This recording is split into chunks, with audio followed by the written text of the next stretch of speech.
So last time we're up here, I really wanted to come to this National Holden Motor Museum, but we didn't get a chance to. But we're up here again, so I thought we'll take you along and have a look what this looks like. Let's go.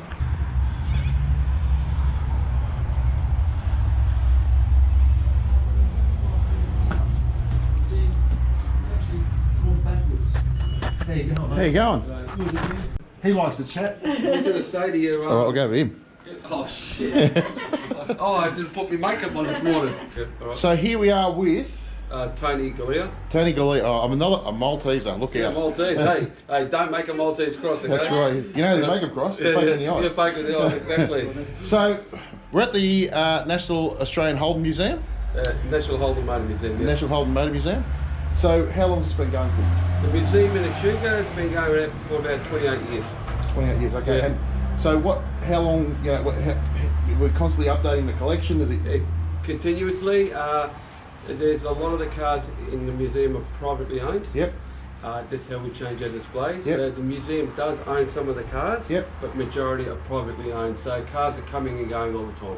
Fantastic. Yep. So, and we're open here 7 days a week? 7 days a week. 364 days a week? I wouldn't say you're open Christmas Day. We take 2 days off during the year. We take Christmas Day and Christmas Eve. But, they're slack around here. Oh, mate, we had people, why weren't you open a Christmas Day? You know, yeah, it happens, yeah. Well, and cost to come in? It's quite very, very reasonable. Yep. Adults, a full paying adult is $10. Yep. Seniors $9. Children between 5 and under 16 at $5. Yep. And family is $25. So families, 2 adults and children, there could be 5 kids. Yep. Could be 6 kids. Whatever. So on. So we just. So there you go, folks. That's a bargain. $10 each. Family for $25. Yeah. You can't go wrong. Get up to the National Holden Motor Museum. Let's have a look. Anyway, I'll take you now to have a look, and we'll show you what's in there. Let's go. Yep. So what we do, like anyone can come here and watch it all that, but when we have groups come in, we do an airbag display. Okay. We set the compressors in there, pump it all up, talk about how it works and how fast and what it does, and I do a bit of talk about the museum and then Echuca and all that. Yep. So we're not roped off. Yep. Very unique. Most museums are.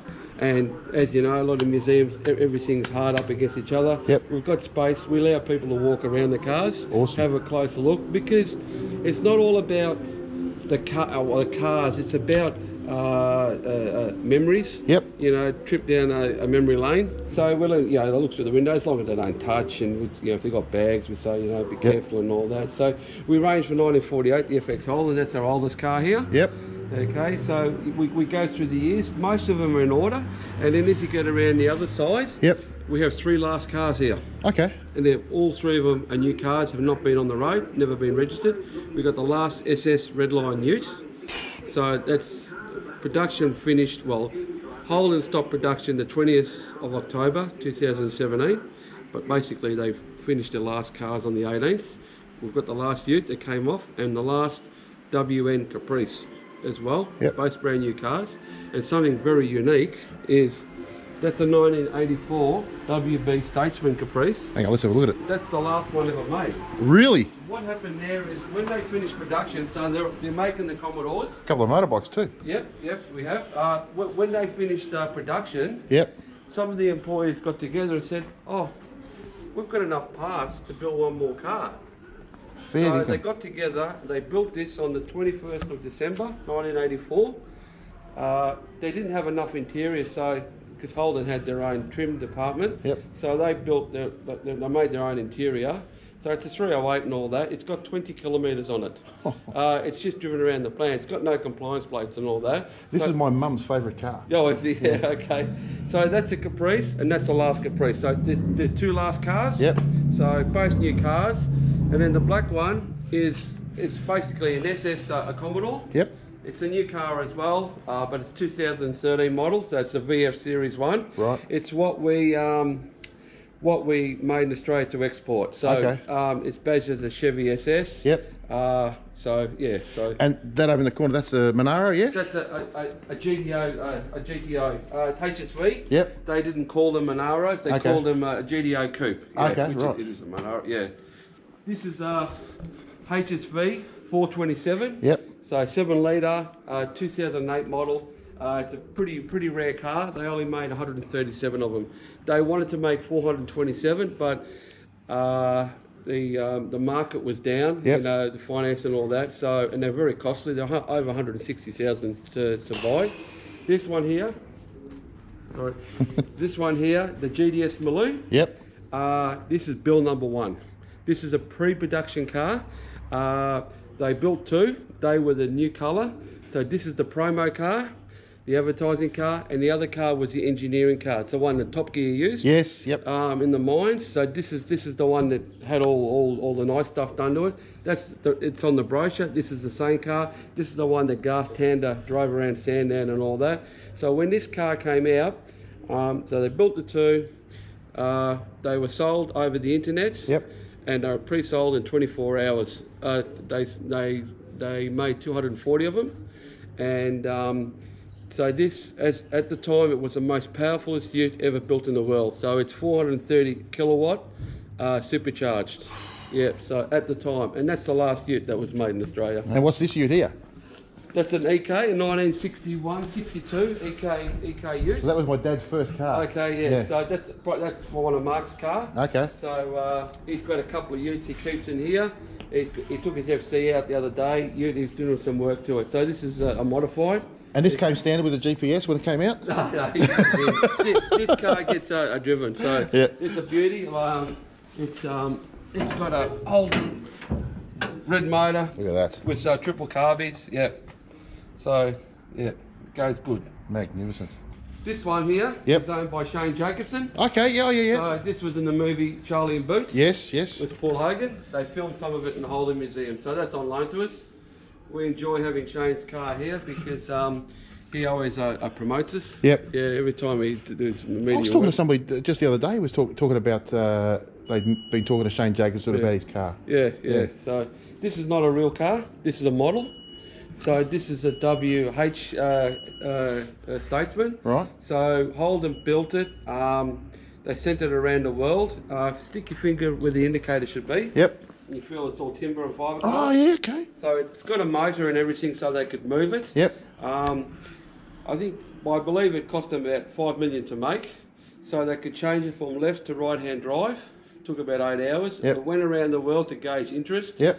Very popular. The Arabs loved it, a luxury car. Yep. And also the police loved it in America. Yep. So they actually built these as well as police packs. Okay. They would have the column shift auto, that's what they wanted, the big console. They sold more of these overseas than in Australia. The VS Statesman Caprice? Yeah, that's a V, that's unrestored. Yep. Yeah, so probably got about 80,000 Ks on it. Yep. Young guy. So this is another one that's unrestored. VH. VH, yep. Yeah. I used to love the VH SLE. Yeah, nice. Yeah. They were a nice car. And then you got your VB SLE. Yep. This is on loan to us from GM. They actually bought this one back. They found it in Tassie. It's got about 16,000 Ks on it, original, and it's they call this 310 pack. Yep. So it's a bit of a performance car. Yeah. So what would this be worth now? Probably 40 maybe. Yeah, okay. Yeah, it's going up, you know. Unreal. I don't know, 40, but you know, they're going up. So these are all these are from Holden designed. Yep. They're all timber cars when they were designing cars. So So these aren't real, these are all timber cars. timber. So this is supposed to be a Chimera. Yep. Gemini. Yep. This is a VT Commodore. They call this a seating buck. Yep. So you see with the models, they do all the measurements and all that. Yep. So they were going to export these proper car left-hand drive to America. Yep. But America did a backflip on us. Yep. So they ended up sending him to the Middle East as a Chevy Lumina. And in here we've got... Various engines, Yep. Holden engines and gearboxes and that.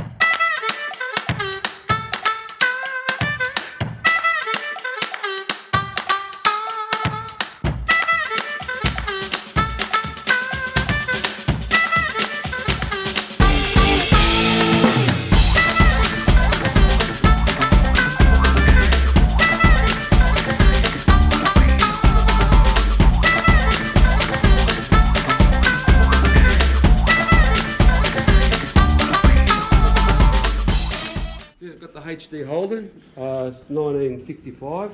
Good little story there. The lady that owns it, she got this from her great uncle. Right. And she was actually good friends of the Brock family, which she still is. Right. She lived across the road. Anyway, So sorry. So Pete. What people that watch me overseas. So Peter Brock was like a famous race car racer here in Australia. Like, and unfortunately, come to grief in a car race a few years ago now. But was like an absolute legend here. So I just thought I'd fill you in. I know the guys in Australia will know it, but the guys in America won't know it. So anyway, so she used to look after the kids, Peter and Beverly Brock's kids. Anyway, she ended up living there for about 7 years, and Peter Brock said to her, "This is a good example because this car, her great uncle owned it. He bought it for his wife. Unfortunately, she passed away soon afterwards. Yep. So he hardly ever drove it. It's got about 33,000 miles." It's all original running gear, interior. It's had a light paint job many years ago, just on the outside. And Peter Brock said to her, "This is a good example. You shouldn't drive it every day. It needs to be looked after," and that's what she did. 1963-64 H Holden. This one is a beauty. It's unrestored, about 70,000 miles. Lived most of its life in England. Okay, it's got the kangaroo hood ornament. Yep. So there's the Aussie number plate. Yep. And the South Australian plate. So the chap lived in South Australia. Yep. He worked for Chrysler in South Australia. Okay. But bought the EH new. And in 1971 went back to England, took the car with him. So got a Aussie ashtray with the kangaroo, put it on there so the Poms would know all about it. That's what's left of the Aussie flag. Yep. He belonged to the Holden Club in England, the Holden UK registrar. Yep. There's his bus pass. The club used to meet, well they still do, at Ace's Cafe in East London. Yep. And about 3 years ago he passed away, his son brought it back to Australia. Over here, this is a beauty. Been in the country for a year now. This is a South African Monaro. South African? Yep, it's assembled in South Africa, at Port Elizabeth. It's a very rare car. Even in Australia, it's very rare. It's got a Bathurst pack in it. Okay. So it's the real deal. The chap bought it off the original owner who bought it new. It's got about 70,000 miles on it. It's got a 350 Chev in it, 4-speed, Bathurst tank. Yep. It's got everything correct on it, 100%. So unrestored. So it is a beauty. So Look at that. yeah. So it was still registered in South Africa. So he belongs to the chap who originally owned it belongs to the 100-mile-an-hour club, which at the racetrack, the famous racetrack in Kalami. Yep.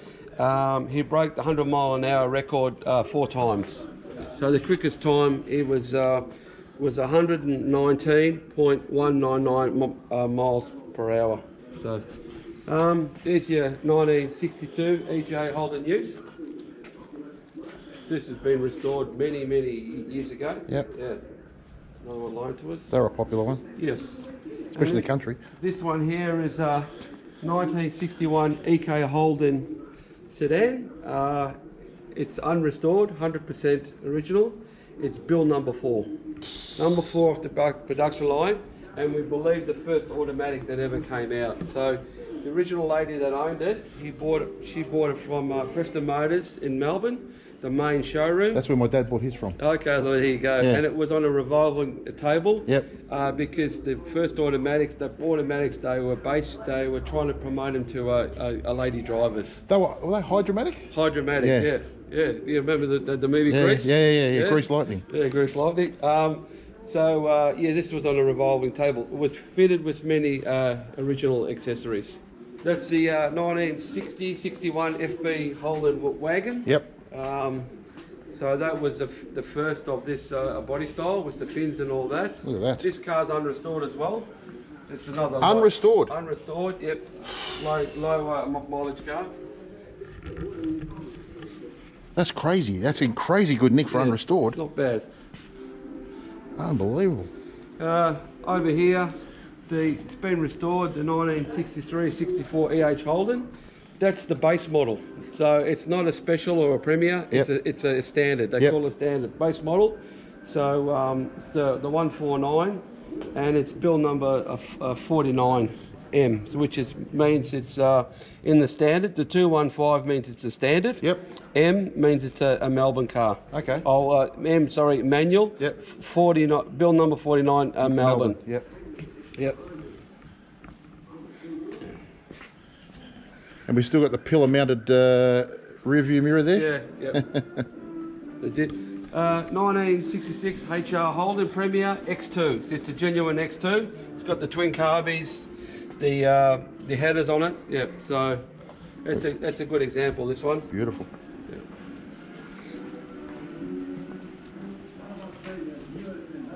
Fantastic.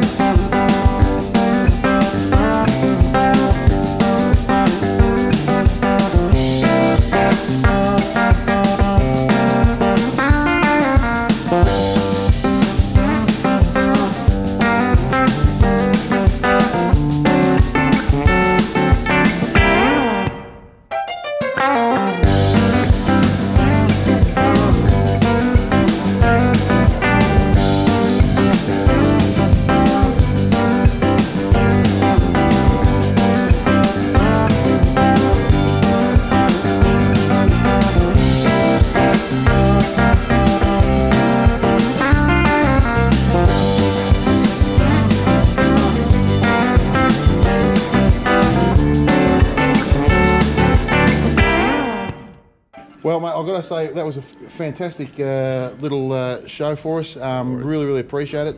Like I said, guys, if you ever get the chance to get up here, come and have a look. It is a fantastic display, full of knowledge, I've got to say. And yeah, come and do the show. Like I said, $25 for a family, $10 on your own. I mean, you can't go wrong. It's money well spent. It's pretty good, Joe. We're trying to keep the prices down. Yep. Like I said, yeah, great. Make a point of coming up here. Fantastic display, and I can't recommend it more highly. Really, really good. And I hope all you Holden guys out there really enjoy this, because this will be one dedicated show on this place. So thanks very much, everybody. Thank you. Appreciate it. Catch you next time. Well, we hope you enjoyed that episode of the Harley Roadshow. Remember, always take the time to make someone smile. Always remember to get off the couch. Catch you next time.